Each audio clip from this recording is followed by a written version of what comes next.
आउने दिनमा चाहिँ भन्नाले सरकारको तर्फबाट वास्तवमा र आम पब्लिकको चाहिँ पर्सेप्सन पनि यो जुन सेक्युरिटी चाहिँ जुन दिने चाहिँ कुराहरू छ त्यो चाहिँ एकदमै भन्नाले इम्पोर्टेन्ट चाहिँ छ। जबसम्म एउटा चाहिँ सेक्युरिटीको जुन एउटा एस्योरेन्स चाहिँ भन्नाले चाहिँ हुँदैन त्यसले चाहिँ हाम्रो चाहिँ भन्नाले लगानी चाहे डोमेस्टिक चाहिँ लगानीको कुरा गरौँ चाहे एफडिआईबाट चाहिँ आउने चाहिँ लगानीको चाहिँ कुरा गरौँ त्यो चाहिँ भन्नाले चाहिँ सम्भावना चाहिँ छैन। त्यसले गर्दाखेरि वास्तवमा चाहिँ पहिलो जुन अहिले जुन यो आगजनी तोडफोड जति पनि भन्नाले चाहिँ चाहिँ भएको छ यसको चाहिँ वास्तवमा निष्पक्ष चाहिँ भन्नाले चाहिँ छानबिन चाहिँ गरेर जुन त्यो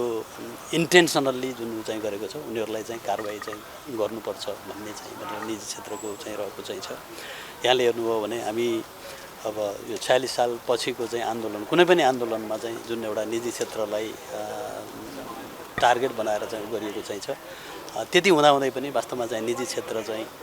एउटा भन्नाले आउने दिन चाहिँ राम्रो हुन्छ आउने दिन चाहिँ भन्नाले ऊ चाहिँ भनौँ न एउटा फ्युचर चाहिँ भन्नाले